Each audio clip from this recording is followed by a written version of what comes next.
Hello viewers, welcome back to my channel. তো আমি পিয়ালি চলে এলাম আবারও নতুন একটা মিনি ব্লগ নিয়ে। তো আজকে আমাদের কলেজে ছিল এনএসএস ক্যাম্পের লাস্ট ডে, মানে 7 ডে। আজকে আমি আমার সব বান্ধবীরা সবাই শাড়ি পরেই এসেছিলাম। এই ক্যাম্পে 6টা দিন যে দেখতে দেখতে কীভাবে পেরিয়ে গেল কিছু বুঝতেই পারলাম না।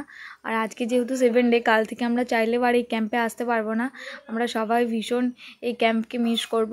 আর এদিকে দেখো আমার বান্ধবীরাও বেশ শাড়ি পরে এসেছে। আর ওই যে রেড কালারের শাড়ি পরেছিল ওটা হচ্ছে আমাদের ইয়োগার ট্রেনার দিদি। ফার্স্টেই কলেজে আসার পর আমাদের ফ্ল্যাগ হোস্টিং হয়ে গিয়েছিল টিফিন খাওয়ার পর। তারপর আমাদের এই রবীন্দ্র হলে কিছু কালচার কম্পিটিশনও হয়েছিল, ওখানে আমি পার্টিসিপেটও করেছিলাম। সেই ভিডিওগুলো আমার কাছে এই মুহূর্তে নেই, তাই শেয়ার করতে পারছি না তোমাদের সাথে। সব কালচার কম্পিটিশন শেষ হওয়ার পর আমরা কলেজের মাঠে চলে এলাম। কম্পিটিশন শেষ হওয়ার পর আমরা সবাই মিলে চলে এসেছিলাম কলেজের মাঠে। তো সেখানেই কয়েকটা রিলস ও ফটো ভিডিও করে নিলাম। সঙ্গে আমাদের ইয়োগা ট্রেনারও ছিল। এই যে হোয়াইট কালারের ড্রেস পরে দিদিটা রয়েছে ওটা হচ্ছে আমাদের 6M দিদি। আর এদিকে যে ব্ল্যাক আর রেড কালারের শাড়ি পরে রয়েছে ওটাও আমাদের সিনিয়র দিদি 6M। আর বাকি সব ছিল ইয়োগা আমাদের ট্রেনার ম্যাম ছাড়া, বাকি সব আমাদের ডিপার্টমেন্টেরই ছিল, সব আমাদের বন্ধু। এদিকে যে খয়েরি কালারের একটা শাড়ি পরে রয়েছে ওটাও আমাদের দিদি হয় সিনিয়র।